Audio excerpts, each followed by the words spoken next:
pemirsa Hidup Sehat. Nah itu dia tadi tayangan tentang badai sitokin. Dan ini Nisa jadi permasalahan sebenarnya. Karena orang tahu pandemi ya COVID-19, tapi orang nggak tahu apa yang terjadi dalam tubuh. Salah satunya si badai sitokin ini. Okay. Nah di tengah kita sudah ada Dokter Yaya, spesialis paru. Halo dok. Halo dokter. Ya. Dok, Nah. ini fakta atau mitos nih dok? Ya. Badai sitokin pada paru-paru menyebabkan pasien COVID-19 makin sulit bernafas. Ini fakta atau mitos? Fakta itu ya. Fakta. Jadi Sebenarnya pada- apa yang terjadi dok? Pada sebenarnya badai sitokin itu tidak mutlak punyanya infeksi virus COVID-19 ini ya. Jadi multiple trauma yang berat juga akan bisa menimbulkan. Jadi kan itu kalau ada istilah lain yaitu sindroma rilis dari sitokin. Yang istilah ini sebenarnya ditemukan pada tahun 90-an, digunakan awal sebagai penelitian untuk mengungkapkan kenapa terjadi penolakan reject dari transplantasi organ. Oke. Nah, terjadi reaksi hebat. Nah, reaksinya adalah rilis dari zat-zat sebenarnya pertahanan tubuh kita, tapi dia eksesif. Eksesif maksudnya berlebihan dan reaksinya sangat over gitu ya. Jadi sehingga apa terjadi pembukaan pembuluh darah atau pembuluh darahnya jadi gampang rilis untuk melepaskan sel darah putih itu, kemudian cairan tubuh. Nah, kalau terjadi di paru, maka dia akan merilis cairan yang banyak di paru sehingga terjadi mengurangi proses pertukaran gas oksigen dan CO2 sehingga pasiennya menjadi sesak hebat. Nah, itu yang disebut dengan acute respiratory distress syndrome atau gangguan fungsi pernafasan yang berat. Nah, dok, badai sitokin ini sebenarnya terjadi di sel darah putih atau sebenarnya mekanismenya seperti apa, dok? Apakah kan nggak semua orang bisa terjadi Ya. badai sitokin ini? Gimana, dok? Nah, jadi badai sitokin ini rilis sel darah putih. Oke. Ya, jadi ada limfosit, ada neutrofil, ada monosit. Nah, istilah-istilah ini terlalu asing buat masyarakat sebenarnya. Pokoknya sel darah putih dari tubuh kita untuk tentara kita untuk melawan adanya infeksi kuman atau virus COVID-19 ini. Nah, yang tadi sudah disebutkan sehingga terjadi gangguan pertukaran gas oksigen sehingga terjadi hipoksia yang berat. Oke. Gitu. Nah dok, ini kan sebenarnya COVID-19 ini, virus corona ini akan makin parah kalau misalnya menyerang orang dengan penyakit penyerta dok. Ya. Tapi bisa tidak sih badai sitokin ini menyerang orang yang tidak punya penyakit penyerta? Tunggu dulu dok, jangan dijawab dulu. Ya. Sesaat lagi pemirsa tetap di Hidup Sehat.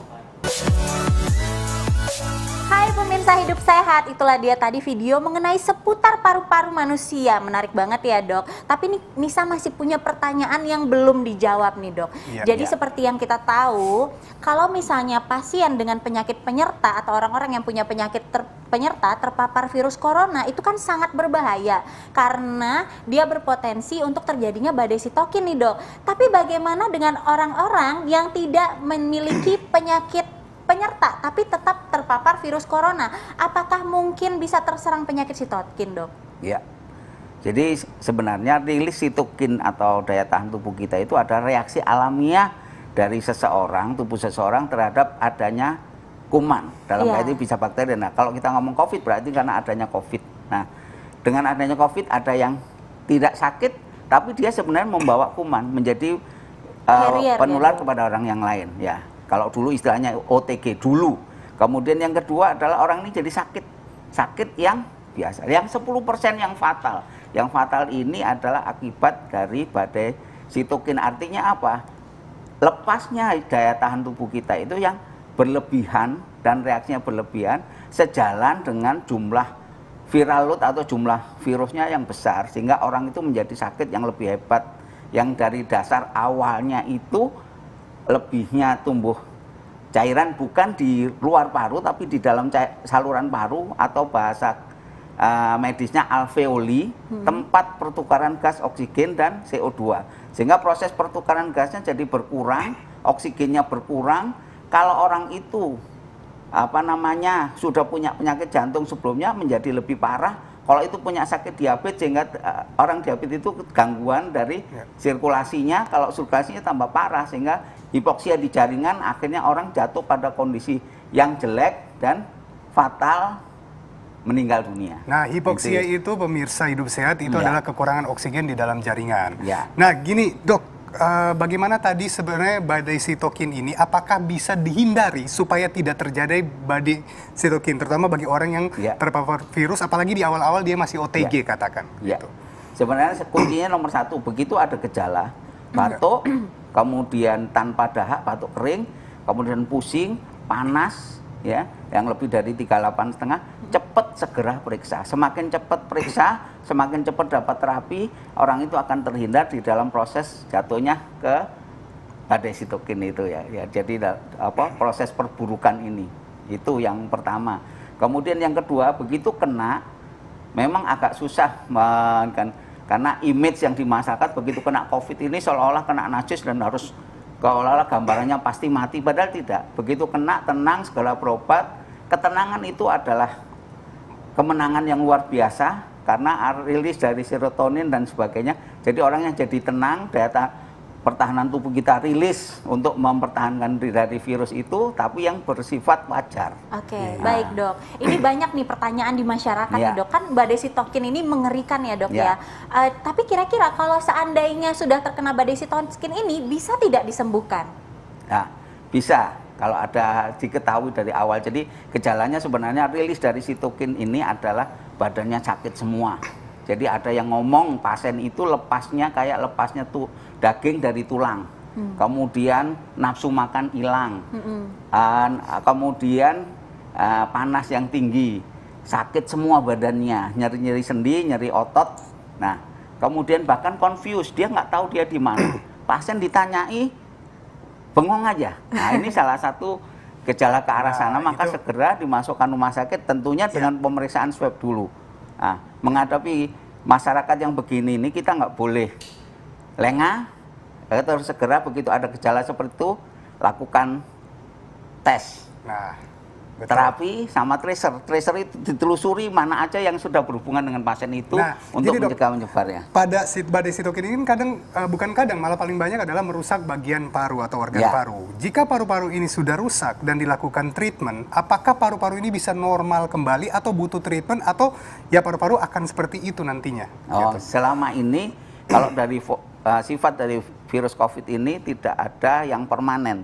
Yang bisa permanen, kerusakan paru permanen hanya ada beberapa penyakit yang paling gampang adalah TBC. Nah, itu. Oke, jadi bisa kembali baik, normal. Dok.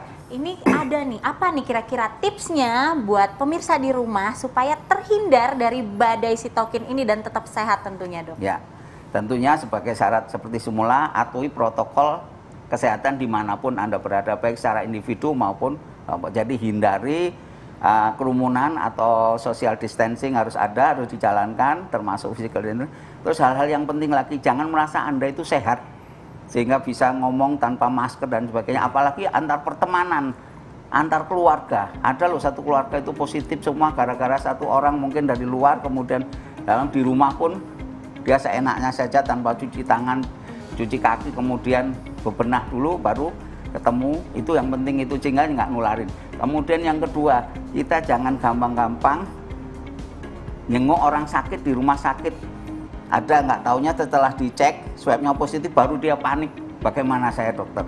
Kemudian yang ketiga adalah kalau nggak penting-penting amat, nggak perlu kita mengunjungi orang yang melahirkan dan sebagainya. Jangan-jangan bayinya malah ketularan dari kita. Jangan sok merasa sehat. Betul, terima kasih dok. Jadi pemirsa Hidup Sehat, jangan selalu yakin merasa sehat. Jadi selalu jalankan protokol, cuci tangan, pakai masker, dan jangan lupa untuk selalu jaga jarak. Dan jangan lupa juga untuk tidak berkerumun. Nah, saksikan terus Hidup Sehat dari Senin sampai Jumat dari jam 1 siang sampai dengan jam 2 siang hanya di TV One. Jika Anda melewati liputan kali ini, kalian tetap bisa menyaksikan di www.viva.co.id atau TV One Connect. Saya Dr. Tengku Anissa. Dan saya Dr. Rizal Idrus. Indonesia, Hidup Sehat.